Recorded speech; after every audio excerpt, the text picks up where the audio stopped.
Je vous l'avais dit avant la pause, on va parler d'environnement parce que le Conseil régional en environnement de la Montérégie a été actif la semaine dernière. C'était la semaine d'économie circulaire. Puis dans le cadre de cette semaine-là, le Conseil régional en environnement de la Montérégie a remis plusieurs prix. Celle qui est avec nous, c'est la directrice générale du Conseil régional en environnement, Andréane Paris. Bonjour. Bonjour. Merci d'être avec nous aujourd'hui.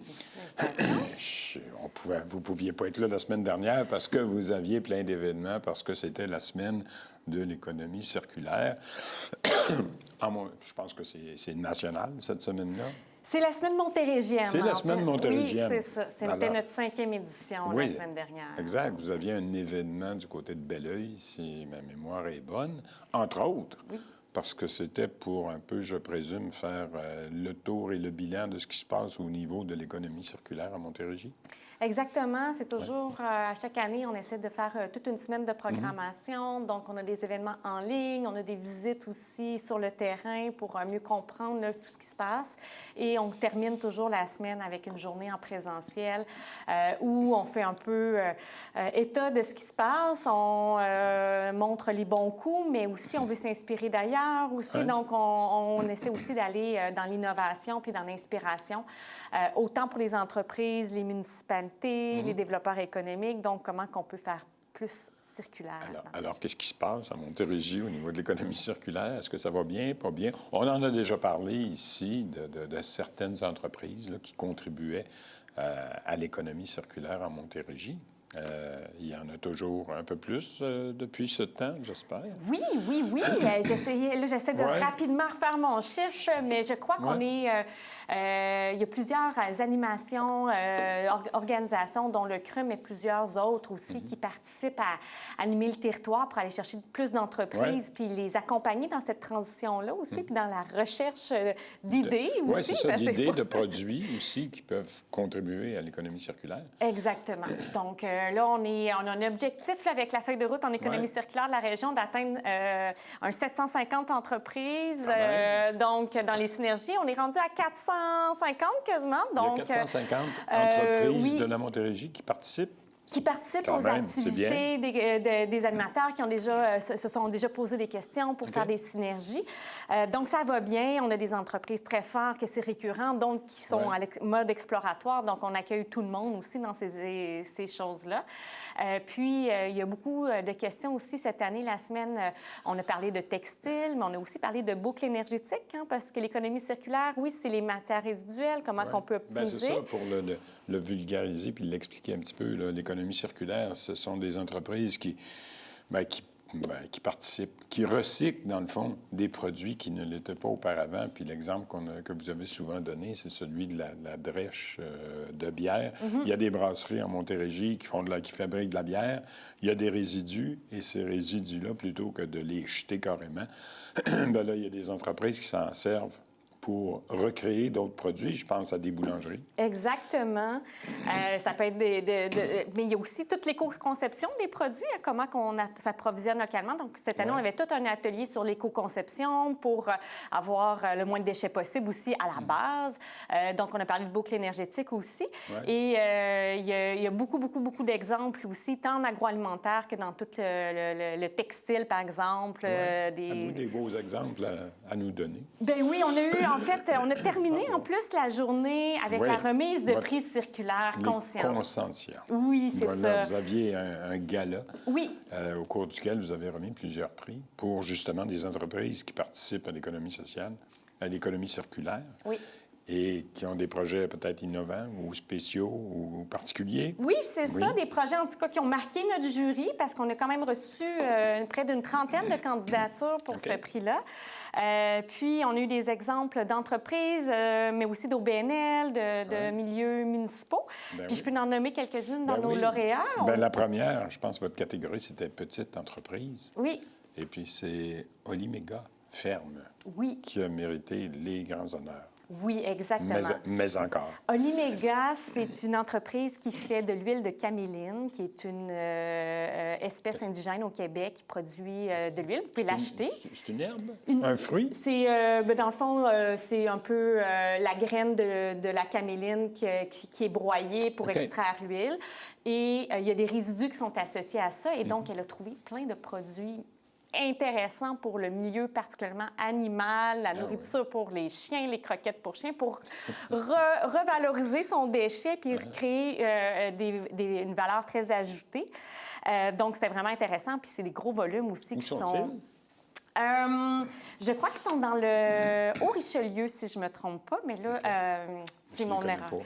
Donc, mais vous pouvez acheter leurs produits. C'est pas grave. Oui, c'est ça. C'est ça, il y a un projet de tourteau de caméline. C'est ça? Exactement. Donc, c'est vraiment, finalement, le résidu, une fois pressé, on extrait l'huile. Ouais. Et le résidu, bon, est maintenant revalorisé dans plusieurs sous-produits. Donc, c'est vraiment une entreprise qui a dû faire beaucoup de recherche et développement pour trouver comment réutiliser ça. Réutiliser. Et là, on retire les bénéfices parce qu'il y a un bel intérêt aussi pour ces nouveaux produits. Donc, vraiment intéressant. Est-ce que c'est une nouvelle entreprise? Ça fait quelques années qu'ils sont là. OK. Je ne connais pas. Mais c'est vraiment une belle entreprise locale dans notre région avec des produits aussi du Québec, du terroir. Donc, très à intéressant. connaître et à Oui. découvrir.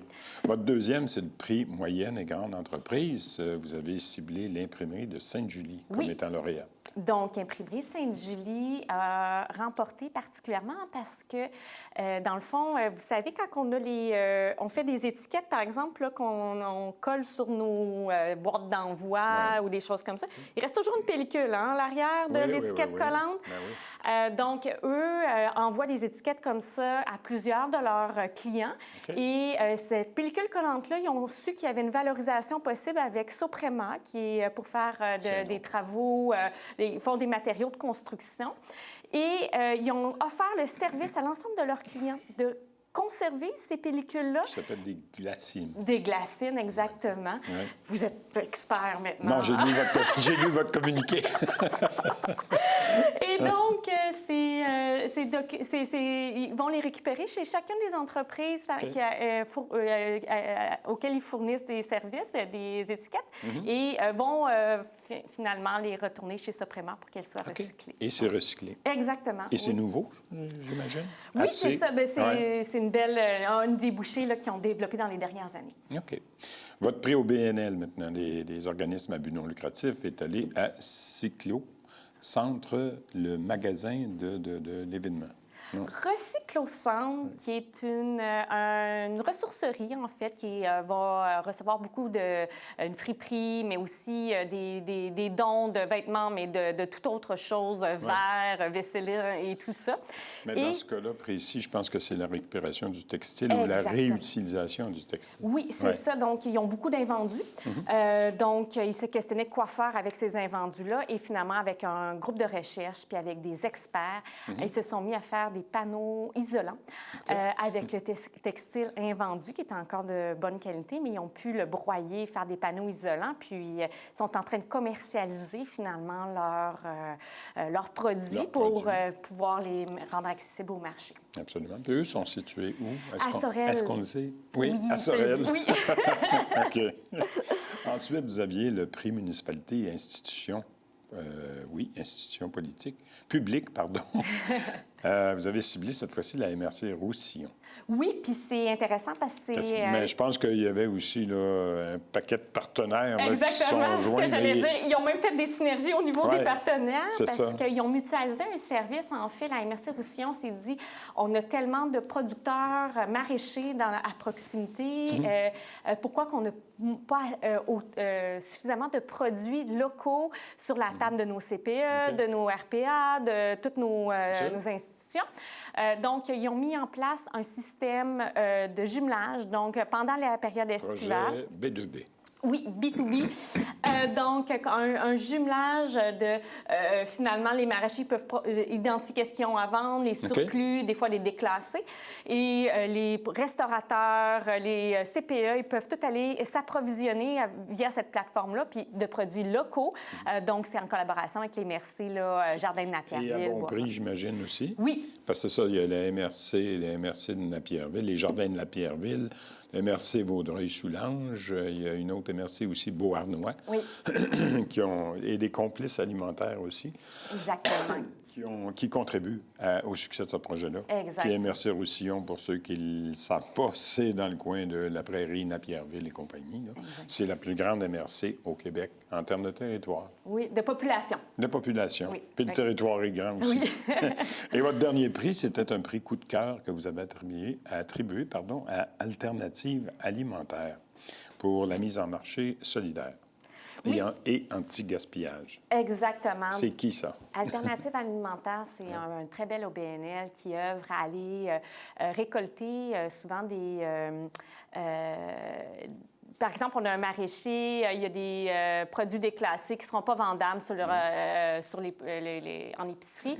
Ils vont les laisser tout simplement des fois au champ. Donc, eux, ils vont organiser toute une activité de collecte, de glanage qu'on appelle. Oui, c'est ça, les fameux glaneurs. Oui, exactement. Ils vont aller récupérer ça. Ils vont faire de la transformation aussi alimentaire, puis ils vont revendre les produits en boutique avec 3 prix. Donc, un prix pour lorsqu'on est peut-être arrive plus juste au niveau du budget, un prix un peu plus normal de la valeur et un prix plus élevé pour contribuer finalement à la mission de l'organisation. Donc, c'est un super bel organisme aussi qui sont situés où?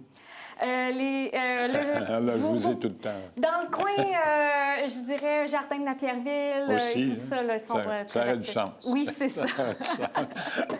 Puis ça a fini, ça a clos votre événement aussi. Puis c'est tout le temps qu'on avait, malheureusement. Mais je pense qu'on va se revoir bientôt parce qu'au mois de novembre, vous avez un important forum sur la mobilité active. Oui, sur la biodiversité au mois de novembre. Biodiversité. Donc, oui, c'est ça. Il va falloir qu'on se reparle de ça. Parfait. Andréane Paris. Merci beaucoup, encore une fois, d'avoir été là. On s'en va à la pause. Au retour, c'est Jonathan Tabaral, vice-président du comité exécutif de la Ville de Longueuil, qui est avec nous pour nous parler d'une mesure qui a été annoncée cette semaine au niveau de la circulation. À tout de suite.